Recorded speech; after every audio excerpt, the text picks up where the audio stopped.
right, Ms. Cannon, are we ready? We are ready. All right, then it is 9:32 and we will officially call the policy committee meeting to order this morning. And then we're going to move on to our approval of the draft minutes from January 25th policy committee meeting. Motion for approval. Second. Can I ask one question? Of course. The last line in the minutes talks about that Mr. Rose asked Ms. Cannon to follow up with Catherine Rich to include an opportunity for submitting written public comment for policy committee meetings. Did that happen? Do we have a status on that? We not only have a status, it's a scary status, because I think within 10 minutes of the meeting, Catherine and Faye had updated the website, created the statement, and is now incorporated into today's meeting. So yes, David, thank you for asking so we could shine a light on Catherine and Faye. So, yeah. Outstanding. Thank you. So the email address for any future reference is policycommittee@fcps.org, and public comment can be submitted, and then we will read it into record, given that we have time. Otherwise, it will be part of our meeting record. Yeah. All right. So let's go ahead and vote on the approval of the minutes. All those in favor? Okay. Wonderful. Next, we will move on to our public comment. So I'm going to read our statement about public comment. The board welcomes and encourages public comment with the exception of confidential and personnel-related matters and issues pending in appeals to a local or state board. Individuals may speak about matters related to the school system. If individuals have specific concerns relating to the actions of staff members, such concerns may be communicated to the superintendent, who will address the concern with the appropriate staff. If the concern is about the superintendent, an individual may share that concern with the board through written or private verbal communication. Public comment is not intended to be a question and answer platform of the board. Generally, the board will not respond to comments made. If you are speaking as an I individual. don't have a public comment, but Good morning. Good morning, Jim. Your microphone's We not cannot hear. working, so it's difficult to hear what you're saying. Okay. Thank you. Do we have use of the microphones today? We should- I'll just speak louder. Oh, that's better. I think That's it better. is. It is working. Okay. If you were speaking as an individual, you'll have up to 3 minutes. We don't have the timers on here, but Ms. Nail in the back will be keeping track of time for us, and you'll be asked to complete your thoughts and other sounds. If you're speaking on behalf of an organization, please identify the organization you are representing, and you will be given up to 5 minutes. So the first public comment we have for this morning is Claire Coughlin. Hopefully that microphone is. Good morning. Oh, it is. Yeah, it's perfect. Yep. Yes. Thank you for your time this morning. Last fall, do I need to state name and address? Please. Claire Coughlin, 607 Prosser Street, Newmarket.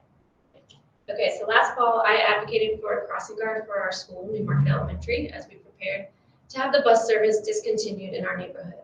I'd like to share with you what I learned through this process.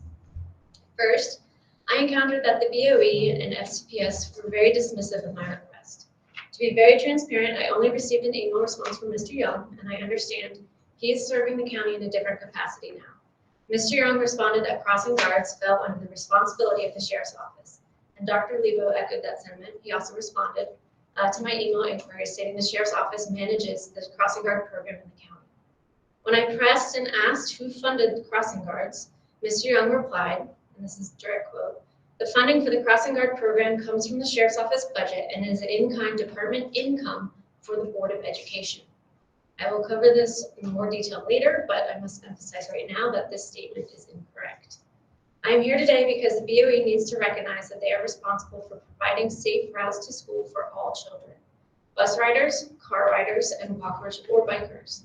This means providing buses for the communities that need it, designing facilities to accommodate car drop-off and pickup, and providing crossing guards for students walking or biking to school. Here's what else I discovered while advocating for a crossing guard. The BOE pays for the use of crossing guards. It is an expense to the BOE. That exact amount that the sheriff's office pays to the vendor, because it is a third-party vendor, the BOE reimburses.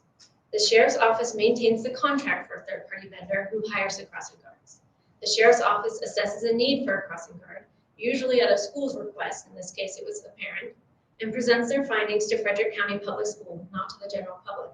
Again, this demonstrates that the FCPS has the ultimate responsibility for staffing crossing guards. I do want to state that the Sheriff's Office was very responsive and easy to work with during this process. The Sheriff's Office has an internal general order which details that the FCPS Transportation Department is to inform the Sheriff's Office of any changes in transportation that may impact the need for a crossing guard. There are no internal FCPS procedures that I found that indicate the responsibility is on FCPS to work with the Sheriff's Office. The general order also states an end-of-year meeting between the Sheriff's Office and FCPS is to occur. I submitted a public records request for the meeting notes that were to occur at the end of the year, like April, May, from the past year, and no records could be produced. There is no memorandum of understanding or memorandum of agreement between the Sheriff's Office and FCPS, even though upwards of $300,000 is being transferred to cover crossing guard expenses each year. So there's no clear delegation of duties and responsibilities, and communities such as Newmarket are falling through the cracks. At this point, you may be wondering why I'm talking about crossing guards when we're reviewing busing, but the point is this: the BOE is responsible for providing safe routes to school for all children, busing, car riders, and walker bikers. By following such a rigid bus policy that only examines mileage to school, expenses for children getting safely to school are merely shifted. This looks like more staff at a car drop-off or pickup line, a crossing guard, better sidewalks and bike paths to school, or more bike racks at school. So as you review the BOE Policy 441, Transportation of Students, I'm asking the board to shift your mindset. Understand you are responsible to provide safe routes to school. Understand your budget pays for busing, crossing guards, and staff at car lines. Establish an MOU with the Sheriff's Office as it relates to crossing guards. These would be great steps forward to show you are accountable for the safe transportation of all of our children. Thank you. Thank you. Would you like me to turn in my written statement? It would be helpful. Thank you. Thank you. Thank you very much. Thank you. The next speaker is Heba Hassani.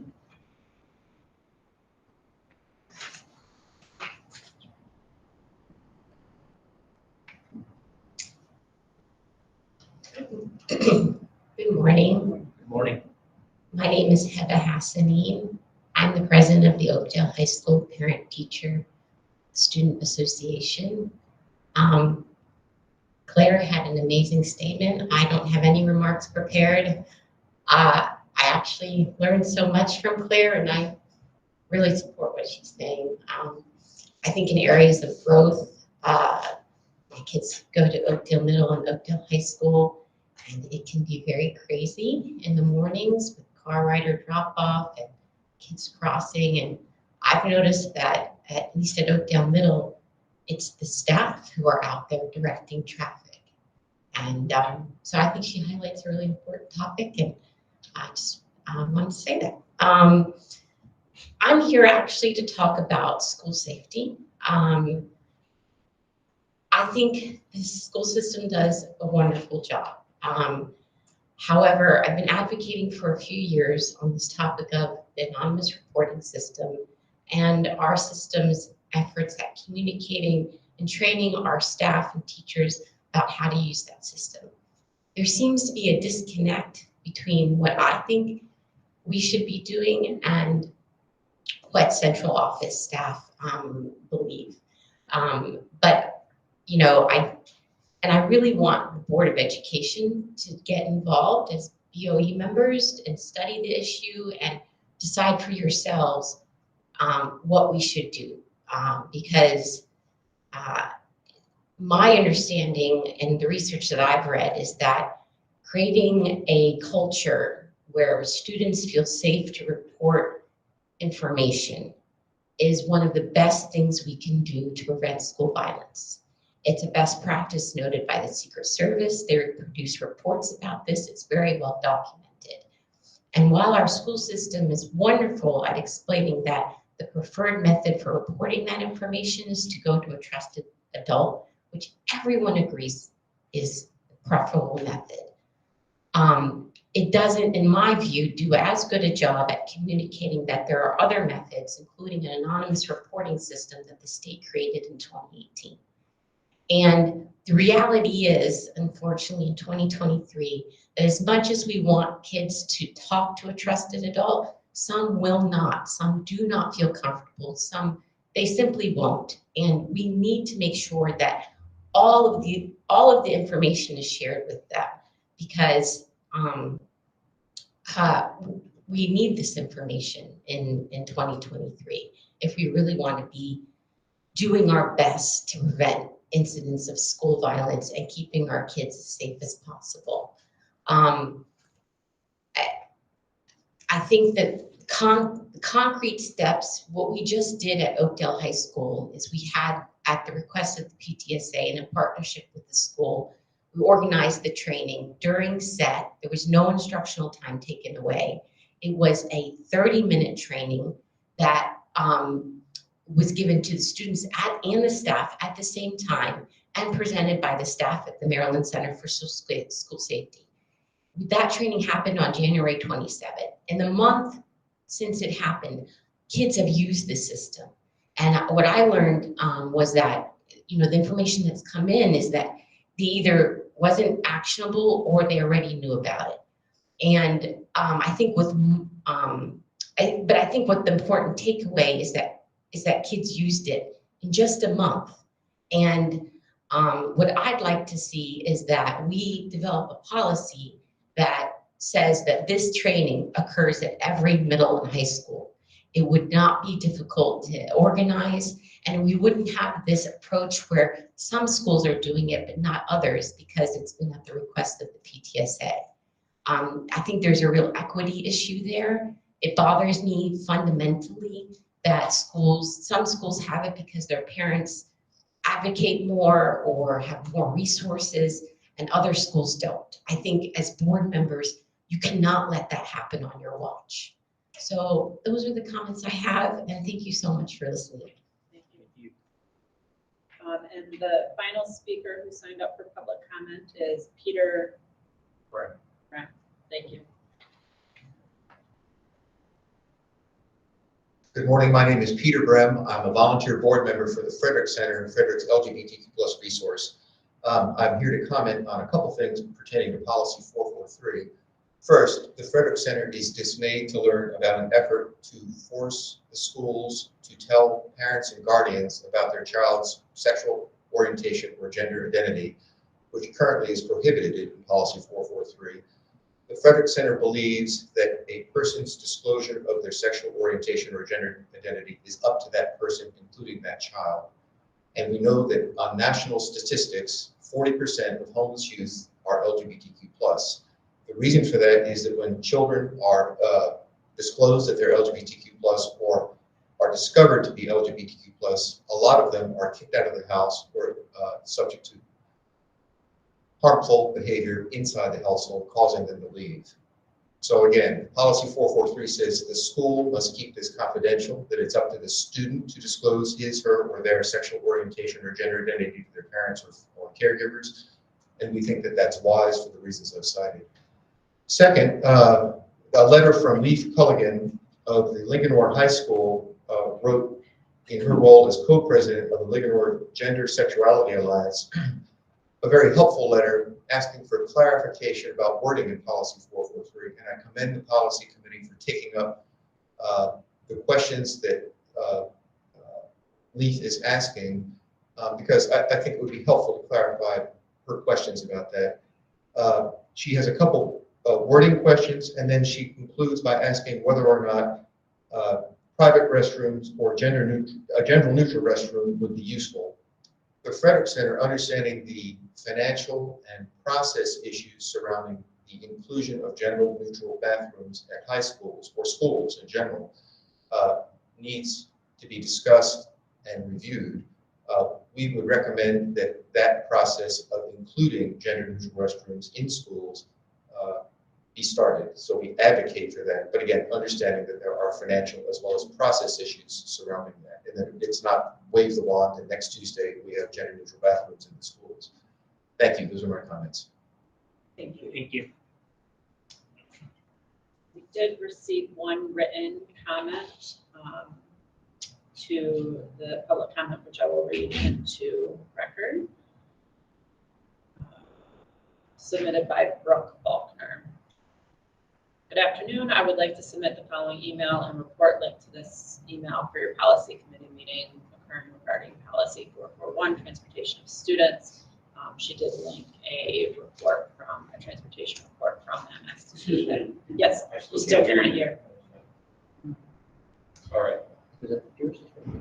Just gonna text you. Mine working? Yeah. Text I'll talk louder. Thank you, Jim. Let me know if you can't hear. This report has a lot of transportation data for all counties in Maryland. You will be able to see grant funding by county. FCPS receives $13,866,763 for FY 2022, according to the report. Number of pupils transported, contract versus public vehicles, miles traveled, numbers of drivers and vehicles, etc. This is the latest report just released in January 2023. I'm not sure if the committee would like to have any of the information from this report for comparison purposes. I noticed in the agenda links to the previous meeting back on July 13, 2016. There was a data chart with the surrounding county bus transportation distances. I'm not sure if any of that needs to be updated with newer information since the data is almost 7 years old. That data in particular is not in this report, but I thought it might be useful for the committee to look at when crunching numbers. I used a similar report to this when I made my initial inquiries regarding this policy. Thank you to everyone who has pulled together all of the requested data from the committee. I'm hopeful you can now begin a comprehensive review of the transportation policy. Please consider reverting the policy back by 1/4 mile. Now that you have the data from the previous meetings, you can see the reasoning behind making this change no longer apply. If the policy isn't going to be revised countywide, please consider adding the density criteria to the policy. Frederick County has a large community PUDs with large clusters of people who should be eligible for transportation. Also, I ask that you consider revising the policy to not use the property line of the school as your endpoint. As an example, UMS is set back 0.2 of a mile from Route 80. That setback pushes some kids to a 2-mile walk. Thank you to everyone for making the right decision for our families and communities to revisit this policy. I look forward to seeing a positive outcome for Frederick County families and students. Thank you, Brooke.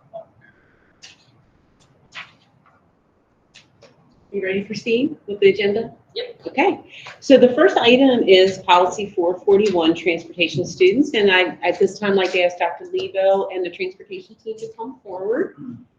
And just to recap, at our last meeting, this is for discussion. And so this is a very big policy with lots to think about, but the one area you asked us to focus on is the walking distance. You asked for a little bit of history on when did we change it and why did we change it. So I just linked in a couple of that, but the bottom line is it was to balance the budget. And so we just linked in that discussion, but you'll also see that was a very comprehensive 7-month conversation that the board had. And then you asked, you assigned some homework to Dr. Lebo and his staff. So he's prepared to share that with you with the goal of giving you information and then today determining, do you need more? Do you want to keep this at policy committee? Do you want to advance this to work session? So that's the goal of this item. Did I capture that? Okay, good. So Dr. Lebo, if you want to introduce your team and Absolutely. So we have with me today Fred Puntriero, who you've heard from before. He's our Director of Transportation, and we brought in our heavy hitter, our routing expert, Amanda Harmon. Amanda, just 2 seconds about her background, has served in a number of roles within FCPS as driver router, transportation manager, and recently with the retirement of one of our staff members, has changed positions and is now our senior routing specialist. So thrilled to have her with us. So if there is a routing question, I challenge you to stump her to see how much we can test her. But no, she's an expert in this area and happy that she came to talk with you. So we had 2 major questions from the board. The one is costs associated with the reduction from 1.75 at the secondary level to 1.5 and at the elementary level 1.25 to 1 mile. That's also been part of the budget discussion. So I'm just going to give you a real sort of simple answer. That information is also on the website with the budget documentation, and it'll be captured in the minutes here, so we can make sure that we're clear and transparent with the public. So the cost to reduce secondary schools 1.5 and primary to 1 mile, we would have to purchase 11 additional buses with an estimated cost of approximately $1.26 million. hire 11 new drivers at approximately $539,000, estimated fuel expenditures of about $124,000, and initial repair costs would be relatively low, so we didn't assign a dollar figure to that. So a total amount of $1.93 million. There was also a subsequent question during the budget discussion, and what the board did, or the policy committee didn't ask for it, but I thought it'd be important to mention of, could we just reduce secondary schools and what would that cost be? And if you have some specific questions, I know Fred can jump in. The challenge with reducing it just at the secondary level is you still need to acquire the same number of buses. So the cost difference is negligible. So the total cost drops from about 1.93 to about 1.86, and really that's a fuel savings. The only benefit of that is it would give us some standby drivers for our elementary runs when we need extra coverage, but they would be underutilized during the elementary school time. So if we were going to do it, staff's recommendation would be, if you're going to do it, just do both the secondary and elementary. The second piece of the question was, and is really a broader question, is could we look at allowing students to walk back to a bus stop if they lived closer? And so I'm going to somewhat apologize for the maps that we have, and only because they're not designed to be sort of presentation mode. It's from our MapNet software. It's what Amanda lives and breathes every single day. So we think we've done a good job, and they're going to walk you through it, but it doesn't feel as polished as it would, because it's the technology that we're dealing with. It's meant to route students and not sort of pull data for a presentation. So I'll apologize in advance, but I think it's very easy to understand, but it's again, not sort of. Do you have a handout for the board? I did not, and we can certainly provide it, and we can post this as well. But the challenge with posting it ahead of time is it didn't feel like it would make sense, and wanted to kind of walk everybody through it and can put it whatever backup documentation the board would like on there. So I'm going to move the cursor, and Fred's going to speak here, and you should be able to see where we're moving on the map. Good morning, and thank you very much. It's wonderful to see everybody. And I just want to, remind the board that it's the transportation's responsibility to apply policy 441 equitably throughout the county. And it's very important that, our policy is very clear and defined, so it can be applied correctly throughout Frederick County. And when you think about putting in a change that may be a gray area, it will create a number of issues for transportation, which we will be the ones that have to make these determinations. And so as we present and show you these maps, these are the kind of things that we want to talk about. And as I said in our budget presentation, we are a very efficient department. We utilize all our buses, and we have a number of double backs. For example, there's 241 buses that service our elementary schools, and there's an additional 57 trips. So 20% of those buses do an additional double back to keep our fleet efficient, so you could utilize those transportation savings and put it into the classroom, which greatly needed. Okay, so our first map that you have there is Walkersville High School. And the basic two areas we want to concentrate on there is the 42. And so those are the closest stops to the walk boundary area, which is highlighted in yellow. Do you think that if you made it slightly bigger, Sure. you could still see? That seems better. Better? Yes, thank you. Sure. So you can see that there are 6 stops right there, right at the edge of the non-transported area. And that's in the yellow, correct? The non-transported area is yellow, correct? And so those stops, there's a vehicle that picks up those kids and some others, and it currently has 42 students on board.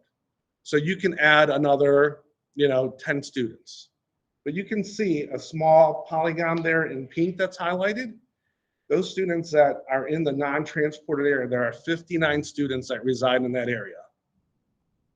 So if the board makes a decision to change the policy and allow students to walk back to a bus stop, I would ask guidance from the board, which students in that polygon would you prefer that I allow transportation for? Can you give us just an estimate of the walking distance? You did that red line there. What's the walking distance from the red line that's closest to the? So I would say when we originally started this, within a half a mile. So we did everything within a half a mile of the non-transported area. So that's That basically cuts it down to a mile. yes, What you're saying. yes.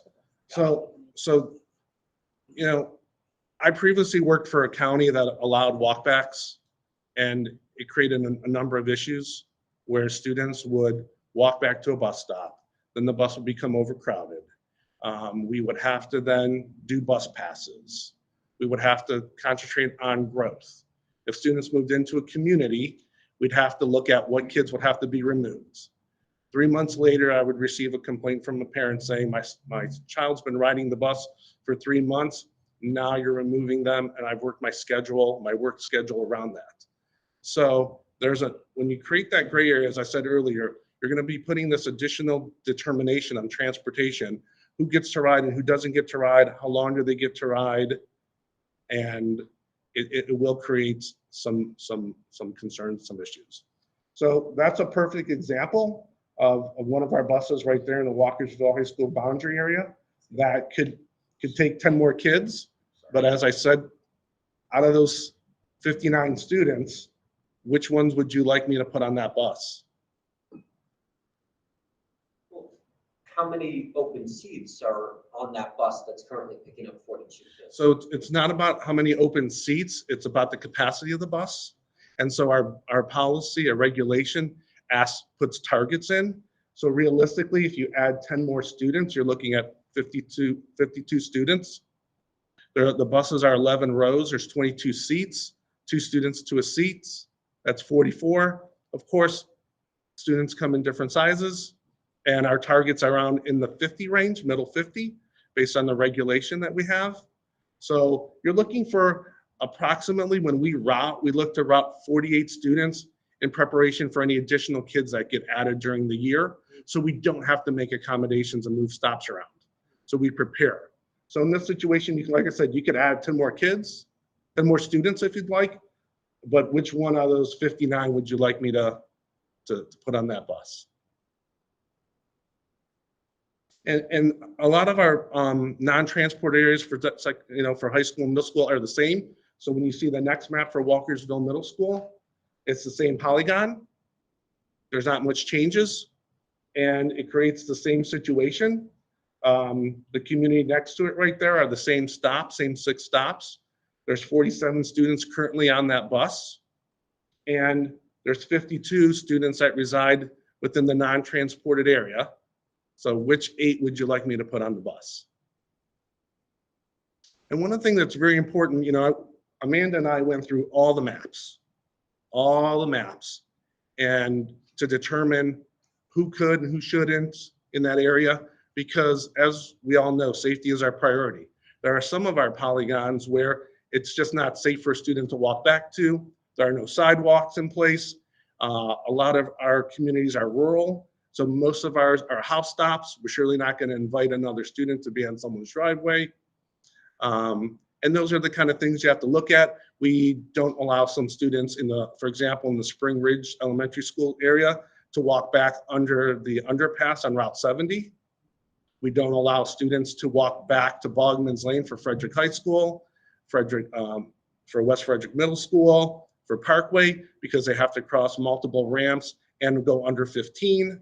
So those are a number of other safety things that we look at. So this is the Walkersville Middle School map, and it shares the same information. Ballinger Creek Elementary School. So as again, the yellow is the polygon. And this example here is where I want you to note is the arrow pointing to where the 2 stops are. The stop in red and the stop in orange and the stop in green. So for Ballinger Creek Elementary School, it's 1.25 is the non-transported area. And for students who live close to Ballinger Creek Pike, would walk out of their community onto Ballinger Creek Pike, utilize the sidewalks, go past the middle school, and then go into that community, which is 1.06 miles walking distance to the closest bus stop.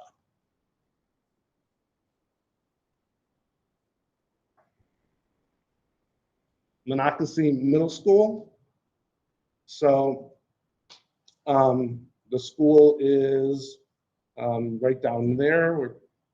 And so the closest bus stop is the one in blue, which is past St. John's, and there are no sidewalks for students to walk to. And as you can see, that bus has 20 students currently on it, so there is room for individuals to walk back to a bus stop, but there's no sidewalks on Opossum Town Road. Urbana High School, so the villages of Urbana. So as we said, the yellow is currently in the non-transported area. The back end of the villages there, Ethan Ridge, Braidwood, and all of that. Those are the buses that service those stops. And there's 59, 62, 51, and 50. So those buses are already full. So walking back to a bus stop isn't going to help because there's no room on the bus. Can I briefly, since you Absolutely. have that one up there, can I Yes. stop you real quick? Yes. Can you, is it possible for you to just give us an idea? What's the area that we're currently servicing that we're gonna stop servicing? The area that we are currently servicing is in blue right there, where the bus stops are that Paul is go ahead and circle. Yes. For the That's an middle. area, that's, when we're talking about, we're gonna stop running Yes. buses there. Correct.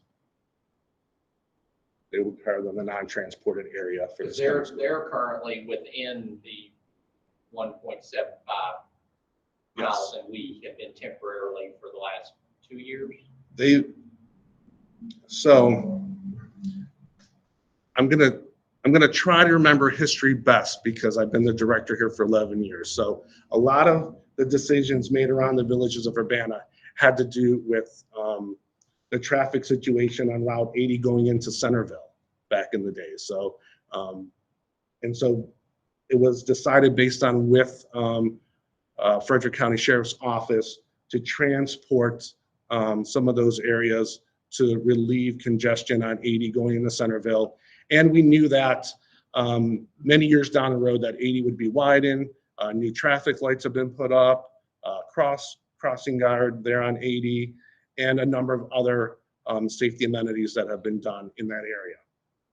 And as the community has been growing and the safety improvements have been made, once Centerville was redistricted based on the opening of Urbana Elementary School, Sugarloaf, a decision was made by the board to put Centerville back in the non-transported policy.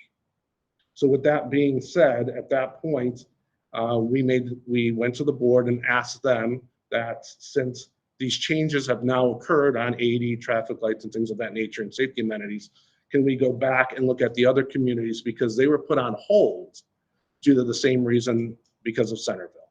Now that all those improvements have been in place, we went back and said, okay, you fall within the non-transported area based on policy 441. And through our normal process, it was approved, and those areas would be part of the non-transported area for this coming school year.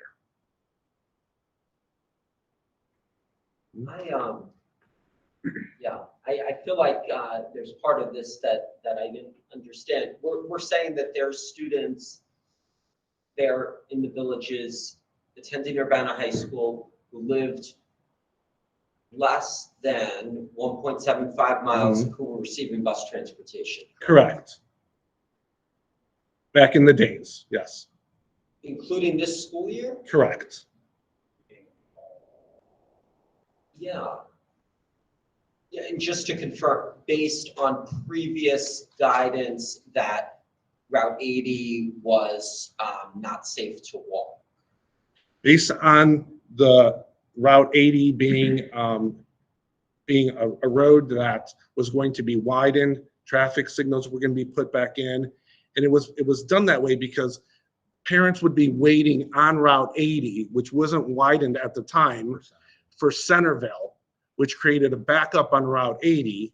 And the Sheriff's Department went to the board and said, to alleviate this backup on Route 80, could you transport some of the communities that are within the non-transported area until the road gets widened, the turn lanes get put in, and things of that. And that takes time, of course. And to just add to, that's also when Centerville was operating with over 1,000 students. And so it was prior to the opening of the new Sugarloaf and New Urbana. And so when that redistricting occurred, it would also reduce the capacity challenges at Centerville. Is this the only school where we haven't been following the policy as written? So I just want to make sure I clarify that that was the board's direction. That was not a staff decision. The only staff decision that was implemented after discussion with the superintendent was during COVID, we didn't modify routes, walking changes. So if something existed, with all the changes occurring, thought it was best practice to, if you had service, we're going to leave service until we kind of got through the emergency. And so it was this school year that we entered our traditional process where managers come to the director and say, we've had some changes in the area. It now aligns with the policy to be a non-transported area. We should go through our notification process. So that sort of explains the gap of between the start of the 21 school year where we didn't want to make any changes, but the board's direction was to provide an exception to their own policy. And then when we did the Centerville redistricting, that's when that discussion and removal occurred. So I just want to clarify that wasn't staff not adhering to the policy. This is kind of a unique spot. Is there an area there in the villages where we'll be, I guess where Centerville is, it still falls within the walkable? So Centerville is 100% non-transported school. Okay. Because it's on that side of 80. Mhm. There are some areas to the northwest in the Stone Barn community that are outside or that are in the transported area. As that development continues to get built out towards the district park, that area is beyond the 1.75 miles. And that is also shown on the map where there is a bus stop circled there by the word Urbana Pike. And there's 42 students that currently utilize that bus. And those roads that are not highlighted in yellow are the growth areas for the Stone Barn community as they continue to build new homes. So eventually that bus will be full, and approximately at some point another bus may have to go in there and pick up a stop or two as the community continues to have new construction built. But briefly, can I ask then, is this the only school where board has made an exception to our own transportation policy? So the answer is yes. So Mr. Bass, let me explain to you our process. So we go through a very thorough process. We put together a stop elimination worksheets. We go to the areas where there's been safety improvements, sidewalks, traffic safety amenities, crosswalks, anything of that nature, something that the county may have done, something that the city may have done. So we personally go out and review all of that. We look at the sidewalks, we walk it, we make sure there's crosswalks, we contact the county if something needs to be changed, and we put a worksheet together. That worksheet goes from the transportation manager to myself for review. I go out and take a look at the area, then it goes to Mr. Lebo for his approval.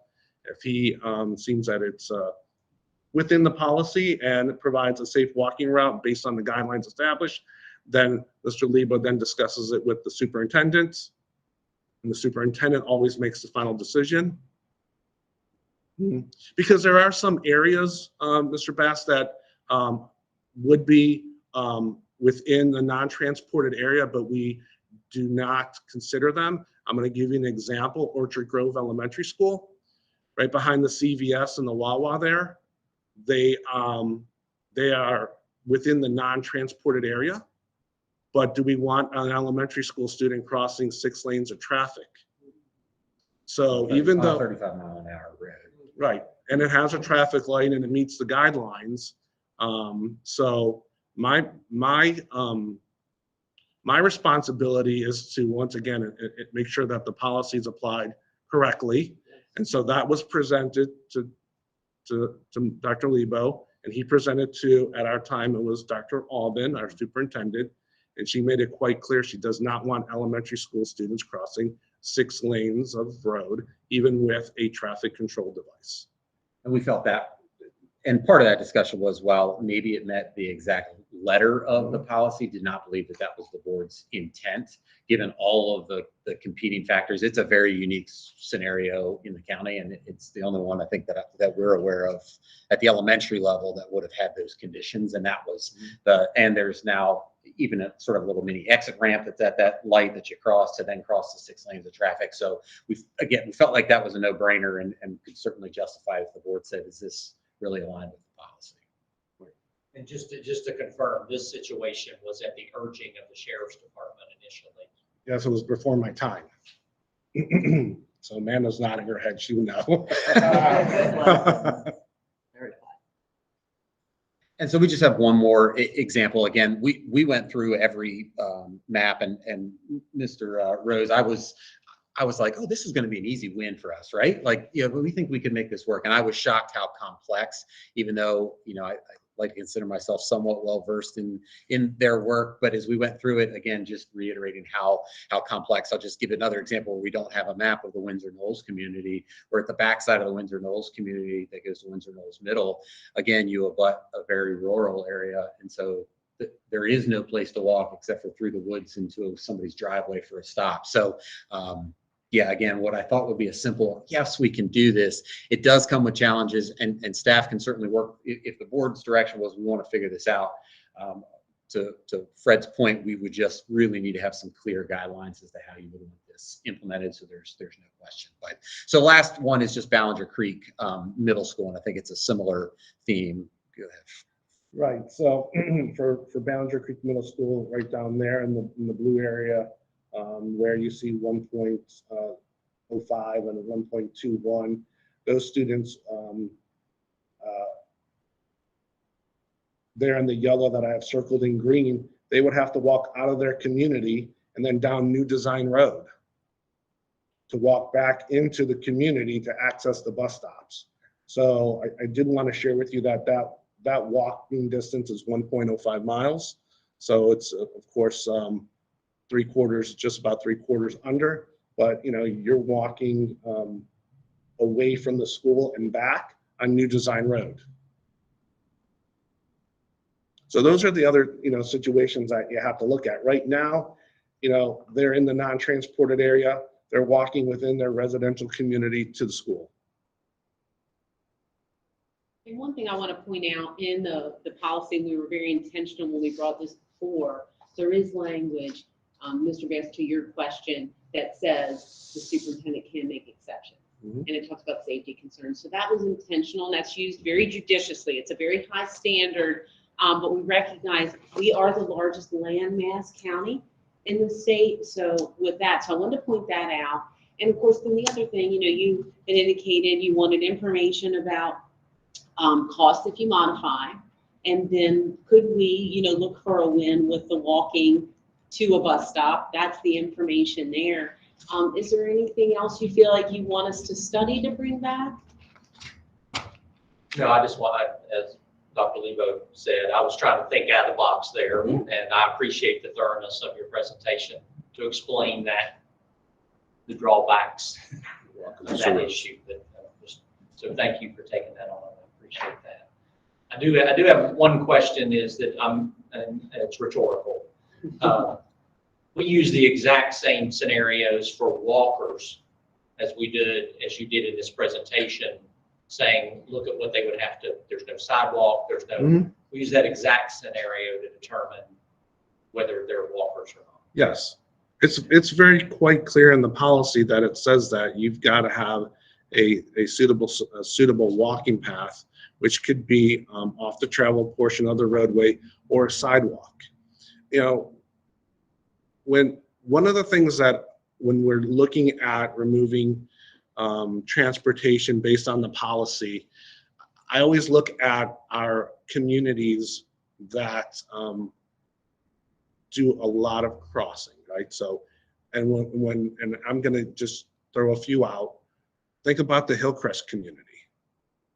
So when you're looking at the Hillcrest community, it's within the non-transported area. It has sidewalks throughout the entire community.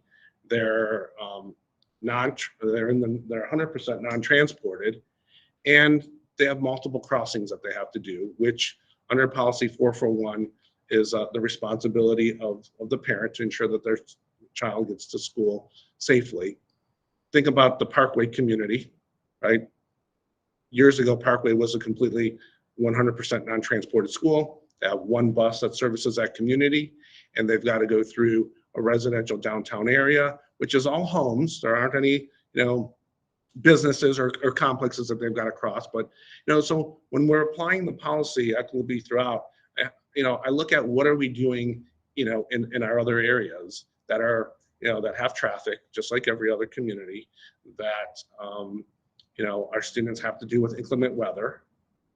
So it's important when once again, that transportation is responsible to apply the policy equitably across the board. And so it's important when I look at what we're doing in Newmarket or what we're doing in the villages of Urbana or Stone Barn or other communities that we've removed transportation over 11 years, our students in the city have been walking longer than I've been employed here, within the same area of the mileage of 1.25 and so forth. So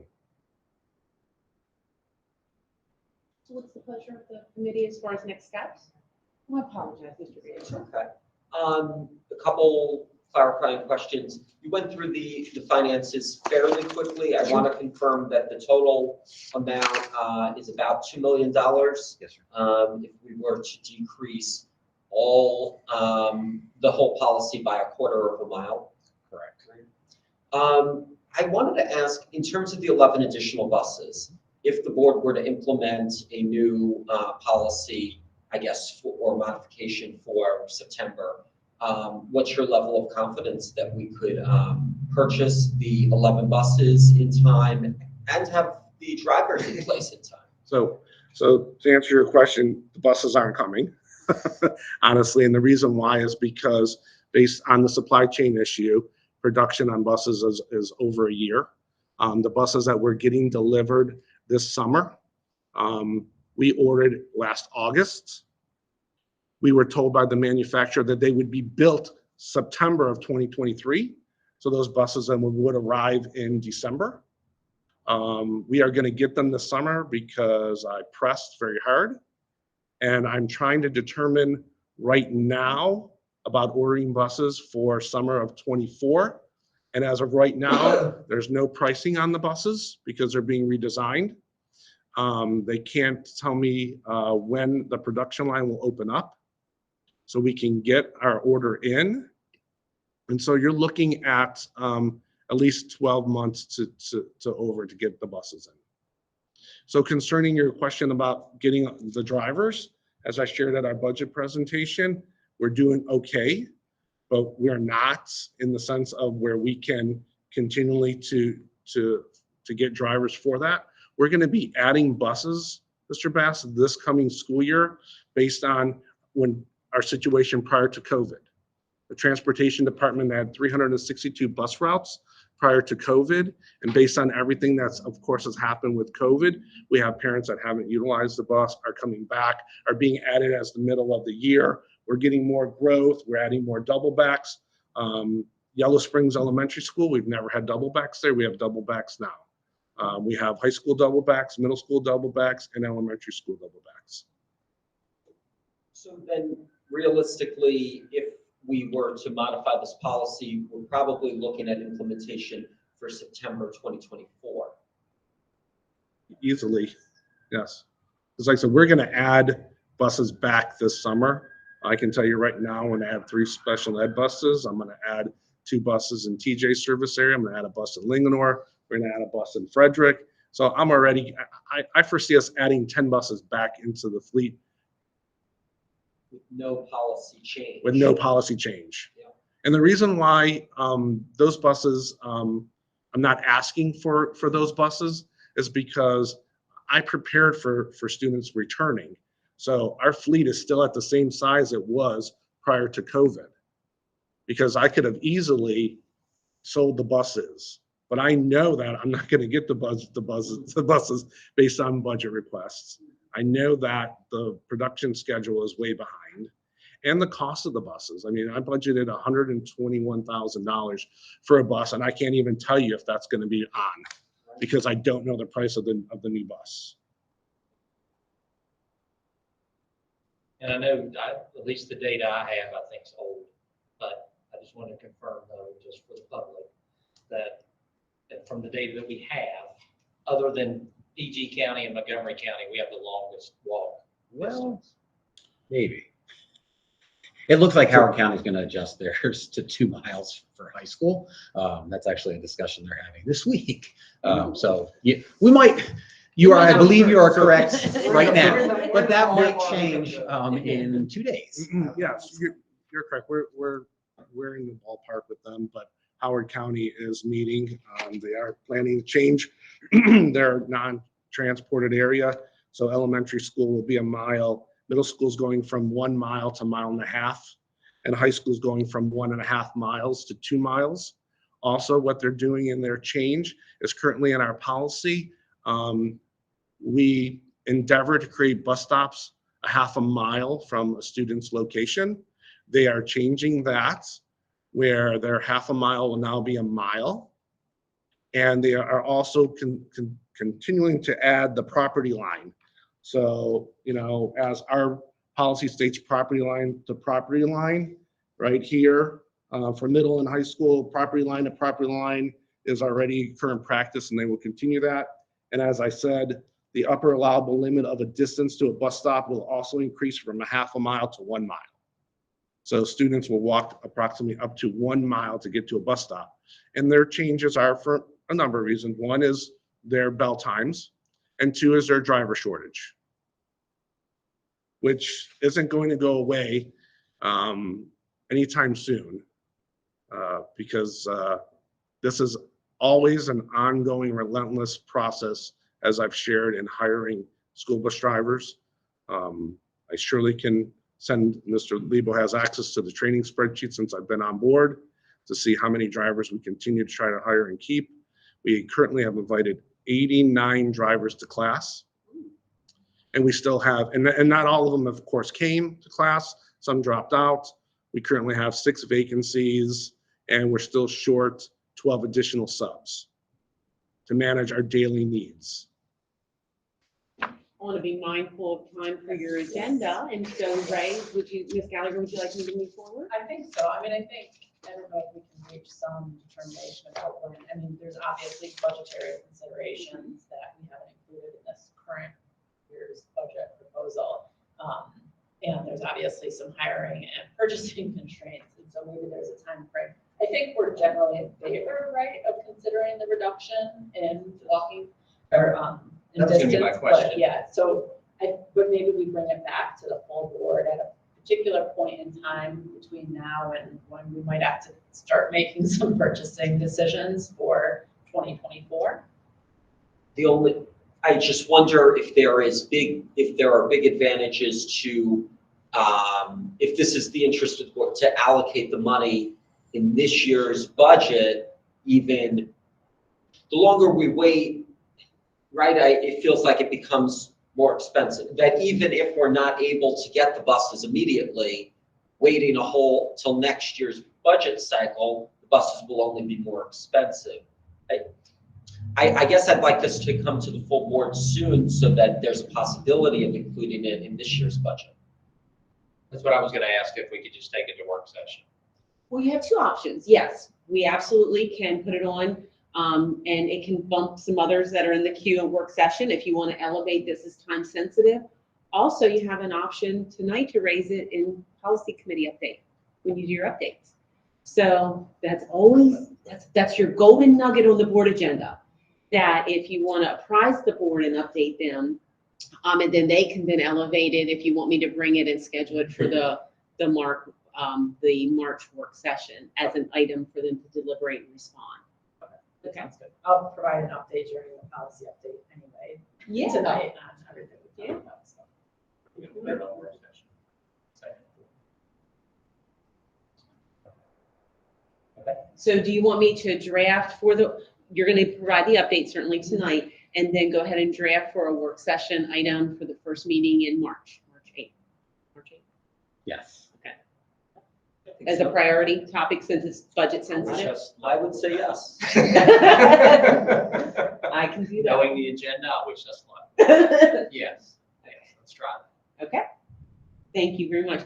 Thank you. That was a most interesting and illuminating presentation. Yes, thank you very much. You're welcome. And as you're setting the agenda, sorry to add on, certainly I think from a staff perspective, the end of March, I don't think hurts the discussion.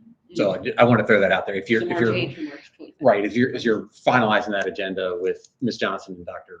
Dyson, if you feel like, oh my gosh, there's one more thing on a packed agenda, I think from a staff perspective, we're okay with the end. Not today, not verbally, but in the effort of getting us information, could you provide us something about crossing guard? There was a race today. Absolutely, Just forward that to us, absolutely. just so we'll have that information. Thank you. Thank you. All right, the next policy review is policy 105, appeal and hearing procedures. You asked me to provide some additional edits from our last discussion, just to give a little bit more detail and to delineate the process, especially as it relates to the option of hearing officer. We also have linked in the fillable forms. We love that. So thank you, Faye. So that's the change. And then, like I said, the language relative to a little bit more detail is on page 6. So I just want to give you an opportunity to look at that and ask if you have any questions or if you'd like to edit it any further.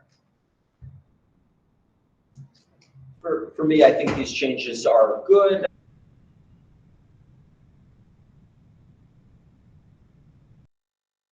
Other counties' approach to hearings. Yes, Mr. Bass, it's very similar, especially counties our size or larger. And the language is very similar because I took the language out of the law, and most other counties, if they've used this option, they delineate all the requirements in the law, so I put those in as well. I support the changes. I do as well. All right, so we will schedule this for a work session. Thank you. The next policy discussion is policy 443, creating welcoming and affirming schools for transgender and gender nonconforming students. As you heard in public comment, we did have a student that submitted input relative to this policy seeking clarification, especially as it relates to gender neutral bathrooms. Right now, your current policy and corresponding regulation indicate that students can select the restroom or facility based on the gender in which they identify. So right now, we do not have what I'd call, like in a college environment where there's gender neutral, or you'll see in restaurants, et cetera. So as far as that, I can share with you the history is the board did not include that as an option. If there is cost implications, there also was some pros and cons and concerns that were raised by parents. And so our policy as it stands is very much that to select the facility where you feel most comfortable relative to your gender identity. And if someone seeks another opportunity, the most gender neutral option is in the health suite. And I think the concern students sometimes raise is the length of how far they have to walk before they get to class. I know accommodations have been made for students if they do want to seek out that restroom, if they could get an accommodation to arrive class a couple minutes late. So this has been a policy now that we've had some really good experience and have really, I think, created some very reasonable accommodations in the day-to-day, what I call the day-to-day. So that's a little bit of history and background. What I indicated to Ms. Cullering is that we would bring it to policy committee and for discussion. So that's our purpose and goal here today with policy 443.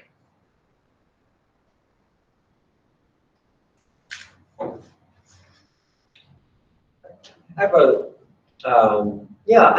one thing, when I look at section 3 on page 2, under policy statement, it says flexibility.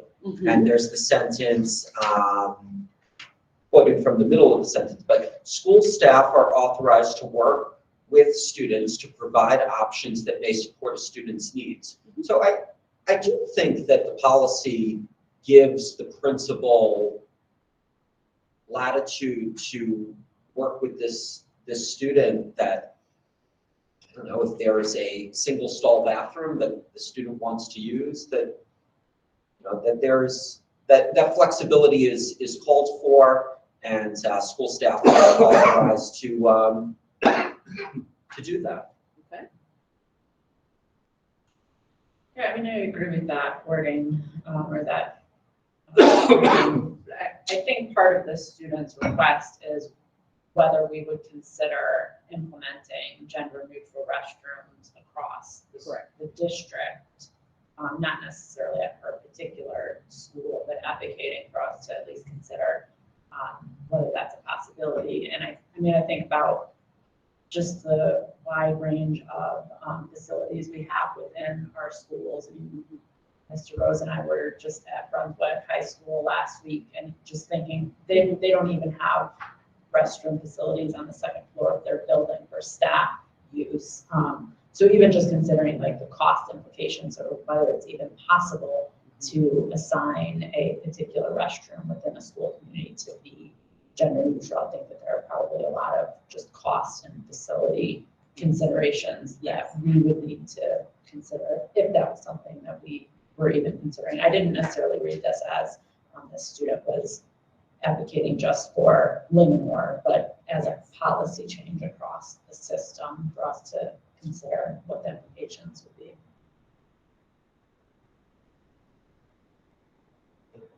One question, are schools that, I assume some of our schools currently have single stall bathrooms. Are those labeled with the gender, or are they just bathroom? I'm not sure. I mean, I think one of the simplest things is single stall bathrooms should probably not be gendered. They can just be. And I guess we have a single stall. I mean, a lot of, classrooms have a bathroom, especially at the elementary level. That's nice and easy. The secondary level, certainly in the health suite, is the only one that comes to mind that when we were talking about this. So I don't know that there's any other that's not labeled. Having been in a number of schools recently, I can't think of any single use. At the high school level, there's one in every athletic department Oh, okay. that's used by the officials. Either way. In your And experiences, it's gender. those are not labeled. My experience is they're not, and I'm aware of the fact that one high school, that was the bathroom that they used when requested by these students. Okay.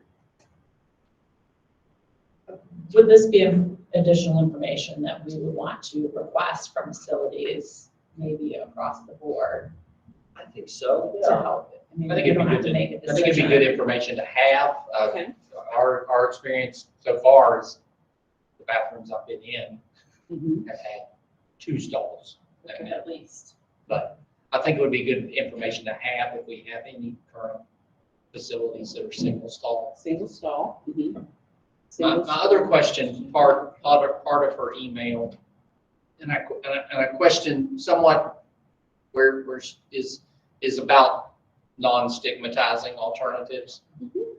And I'm not sure if this is where she was going with this or not. Mhm. Was she considering the fact that we are stigmatizing when we're asking them to use those private facilities, like in the athletic department or in the health room, or I are think, we? yes, I think I have to travel the whole way across the building to use a restroom that's gender neutral. That could have a stigmatizing effect, is I think the perspective she was raising. So cost, so first of all, and I know that we have this because when we first evaluated the policy, we did look at that. And I do remember we had data as far as the single stalls, and if all those are gender neutral.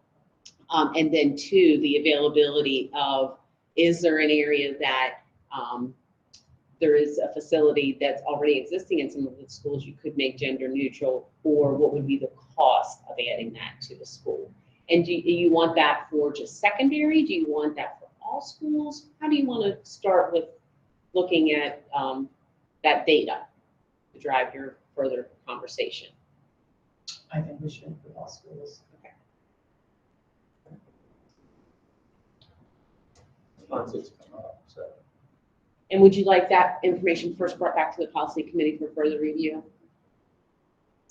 Okay.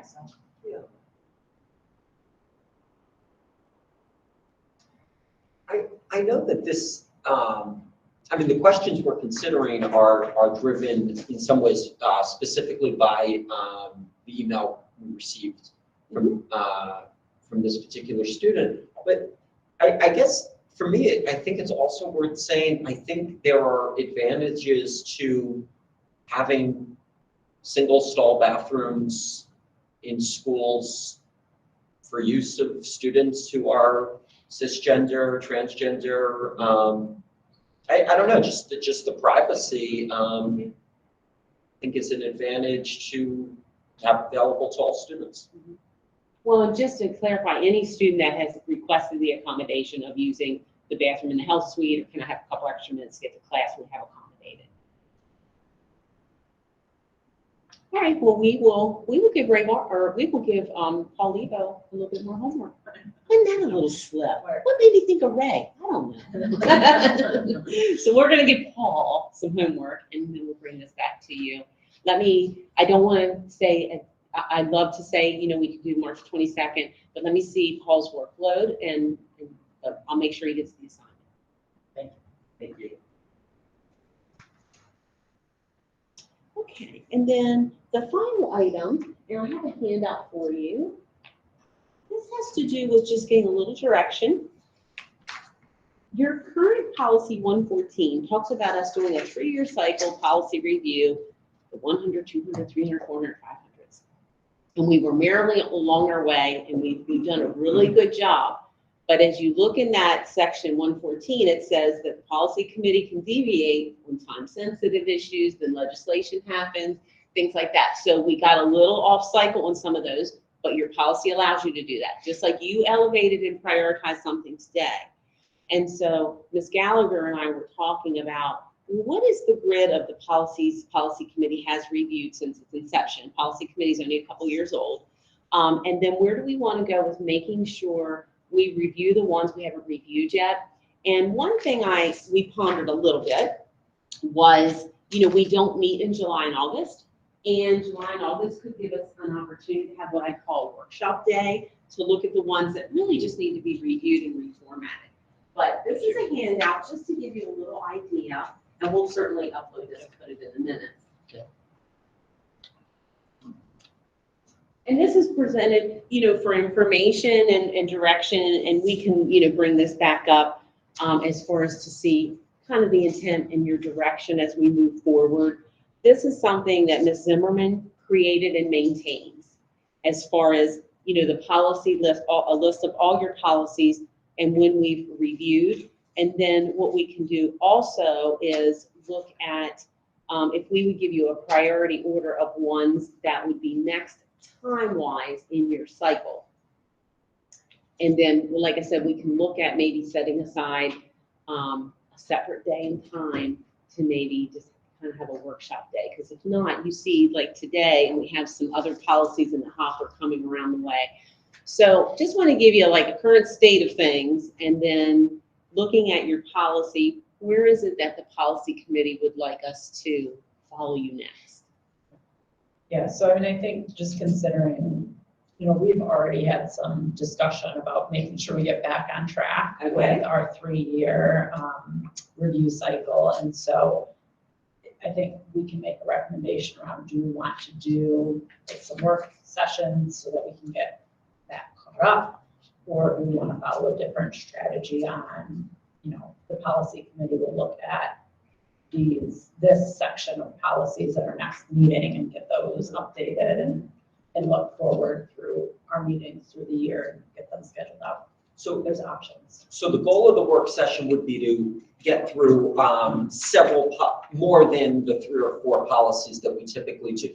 But would the meeting be structured any differently? I mean, yeah, would the meeting be structured any differently other than the goal might be to get through 8 or 9 policy reviews instead of 3 or 4? The process would be the same. And what it would include, because there's some policies that nothing has changed. It's just to reformat it, to say that you looked at it. So we have been mindful of ones that, okay, if we only have this slice of time, which ones do we want to do next? Oh, that, nothing's changed in the law. But, now have a cycle that shows you looked at it, you blessed it, let's move it forward. So it could be 8 or 9, but 8 or 9, you could do in a couple of hours. If they're not substantive changes or if they're outdated and we're recommending deletion. So that would be how I would envision, but the format would be the same. I'd bring them, indicate any recommendations we have, get your input. It's just kind of batching them a little bit and having a concentrated time.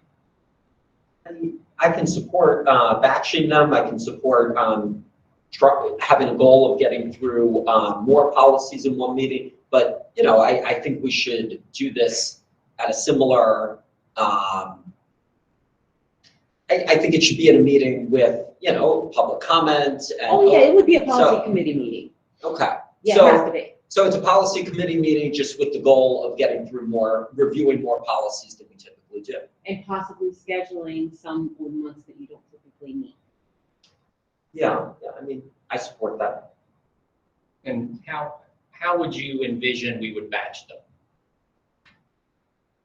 Dave, do you have any input as far as by series? I mean, we could batch them by, here's all the 100, 200s. But Faith, I know you've looked at this. Do you have anything you want to add? Clarify, policy committee meetings are not currently scheduled in April, July, December. When we were on the policy review cycle, when the policy committee first started in 2017, we were very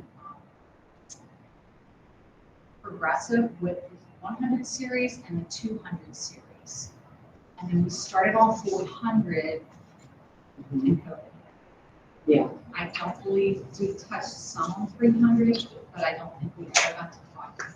So 300 and 500 would be maybe batching those as priorities.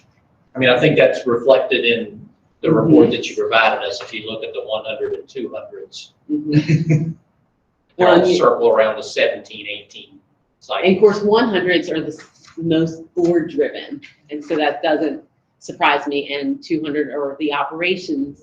And then of course, when you jump to 400, that's student driven.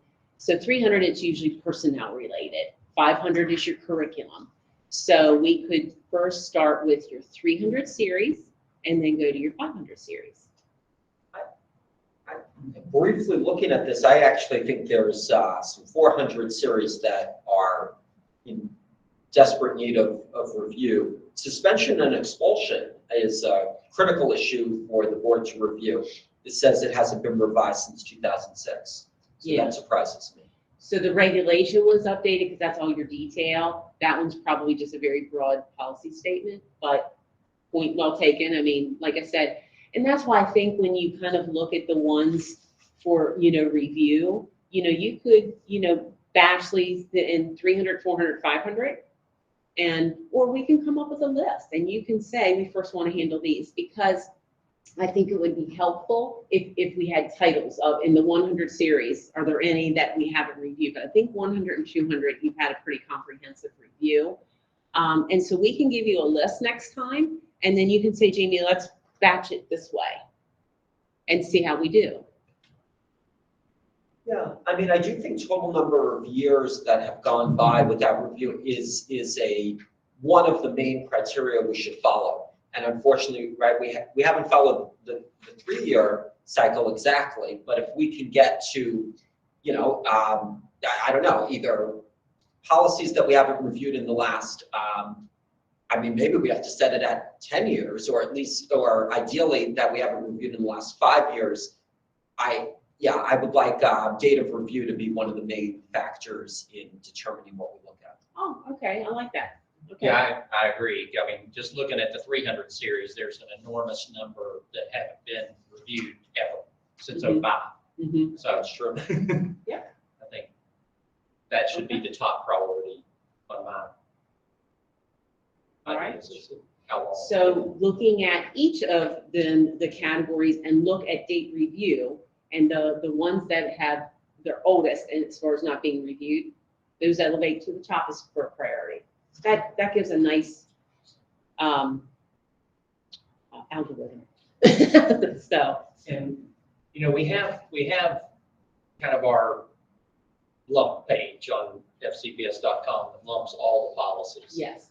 Is it possible for us to update our page and just make this available to the public? Sure. As 'Cause I think far this, as, I think, you know, instead of everyone in the public having to, let's say, click on policy 100, and have to go all the way through policy 100 and see that it was reviewed in. Mhm. If we had this, where they just look at it and they can see, oh, they reviewed that in 2022, then they might be inclined to read it and say, oh, that's, well, and two, I like that suggestion. Now that we kind of have now our policy committee email address, we could have, you know, a policy committee update your meetings, what occurred at your meetings, policy review cycle. So we could create a nice little hub of information. yeah, I think we talk a lot about transparency, and I think this would be invaluable to have it on our website so that the public can just look at it and say, Mhm. you know, written, adopted, revised, reviewed. Okay. Very easy. What are the best ways for us to then get this scheduled? Well, I was going to bring it back to the next policy committee. And is that what you want me to do? I mean, can we Oh, make some determinations, I mean, recommendations would- right now? would we be against going ahead and meeting in April? I think we probably should. Nowhere in this policy does it say that we won't meet in April, So I think this that summer, or corresponds, because December. I think you only have one board meeting in April. So policy committee schedule is built around your board meeting days. That doesn't mean you can't deviate. I'm just, you know, I created the schedule based on obviously what the first policy committee, you know, chaired and sent us, but you certainly can carve out. But we something. don't have a policy committee meeting in April, right? At this April, time. July, and So, Within December. December. couldn't we just, for now, go ahead and say, let's have a policy committee meeting that's focused on what you just talked about? Let's try to look at 8 to 9 I support that. policies. And we'll do it the day of our one board meeting. Well, the one with CNI probably meets the Oh, day of our yeah. one board meeting. So it would just have to be a different Wednesday. It's, obviously, we want to publish this in a timely way so the public knows, but conceivably, any of the other 3 Wednesdays should be options. I just know the reason we only meet once in April is because we're working around the spring break. Oh, yeah, that's right. That's right. So we'll have to work together. and So see we if meet can find we meet March 22nd. And so you already have some policies on your agenda that were scheduled for review. So we want to now keep fidelity to that, because that's how, like I said, we deviated and got a little off. So March 22nd, we could keep your schedule and then present a schedule based on kind of that date order, and then create a schedule and we can look at a date if you guys want to meet in April. So then do your kind of what I call your first. Yeah, whatever. I We're saw looking- it, I we're saw looking it at there. calendars. Yeah, I know, that's the hardest and most challenging part of the whole agenda. We were looking at the last Wednesday in April. Yeah. Just what, yeah. Is that possible? Yeah, I was trying to make sure when, the meeting's the 19th, our board meeting. Yeah, Yes. Okay. And can we confirm that curriculum and instruction are meeting on April 19th? I mean, I assume they are. So you give me a minute, I'll probably. Well, They are. They are. Yeah. So, yeah, I mean, April 26th seems to make sense then. April 26th. And what time would you like to meet on April 26th? Should we do 9:30? Okay. So we're going to add a policy committee meeting for April 26th. Do you want to go 9:30 to 12:30? Do you want to make it a longer meeting? Sure. Yeah. Okay.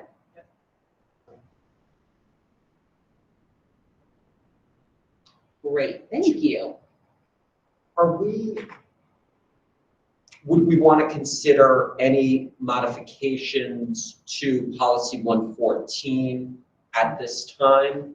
The main, and I have 3 questions, but the main one, the most substantive one, I think in section 9 of policy 114, it says the superintendent will develop regulation as appropriate to execute the provisions of board policy.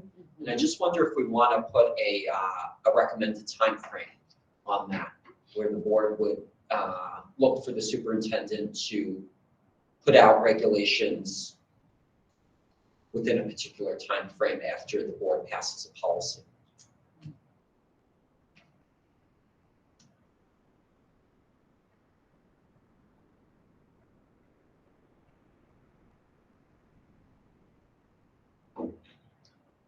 The Superintendent's Advisory Council meets every other month in developing regulation.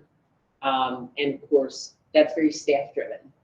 So anything that happens on student suspension expulsion, that's going to be Dana Fall's team that we're working on. So typically, if a policy is executed, like when you did policy 443, that immediately is assigned to staffs for cabinet, and regulation is developed and issued. But if you want to give a timeline to that, or I mean, I'm certainly open to hearing, probably the most important, we should hear from Dr. Dyson on this. I certainly am more than open to that. But I think there should be a time frame where we could expect regulations to be created and published. Is there, I don't see one, is there a regulation that supports 114? yes. What is it? Wow, it's top of my head. 200, what did you say? 200 As far as regulation development. policy, I see it. Yeah, 200.00. Got it. So my question is, based on the discussion we had today about review, Yeah. do we need to adjust 114.4? That is the criteria for policy development and review? Because it basically says at the direction of the board. Mm-hmm.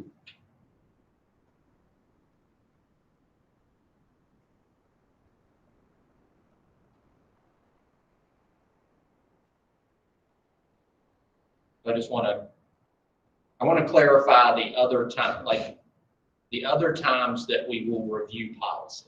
Mm-hmm. The top line tells us the board will review policy and rotation every 3 years through series. Right. Do we now need to add a line there since we're taking upon ourselves to say by date?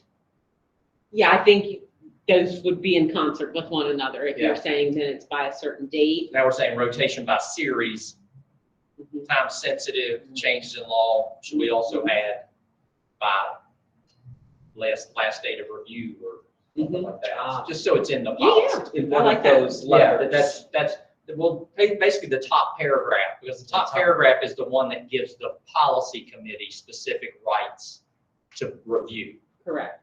Other times, we're charged by the board. It's at the direction of the board for those reasons A through H, Yeah. right? Is that, I just think clear, so. I'm just clarifying. So policy 114.4 would say the board will review policies in a rotation of every 3 years by series and by last date of review. Recognizing time-sensitive topics at the direction of the board, and then the policy committee shall do, as far as the following. That's when other policies would come forward, is at the direction of the board. Correct. That's why I just wanted to make that transparent and Mhm. clarify. Yeah, and you'll see, they've often, if somebody will come, they'll say, can we first have policy committee? So that was very intentional. Yes. So I'll make that modification to 114 to bring back to the next policy committee. For 114.9, I think my recommendation, especially in hearing, what is the committee, the superintendent's Advisory council. advisory council? You say that meets every 2 months? Every other month, but not in the summer. Yeah. I think every, a recommendation might be, we'll develop regulation, I don't know, within 2 to 4 months. Might put an appropriate time frame on this. That would be my recommendation. I'm all about time. Yeah. I mean, if we're going to go to trouble to review a policy and make changes, I think it's important that they Mhm. are diligent about updating the regulation that goes along with that policy. Including making regulation for new policy. Exactly. So the superintendent will develop regulations to execute the provisions of board policy within 2 to 4 months of the policy development. I can make that change. We'll bring that back March 22nd for your review. All right, and then add April 26th, 9:30 to 12:30. An additional meeting. What else you want today? That's everything on our agenda, right? That is everything on our agenda. Anything else? Well said. Thank you. Thank you.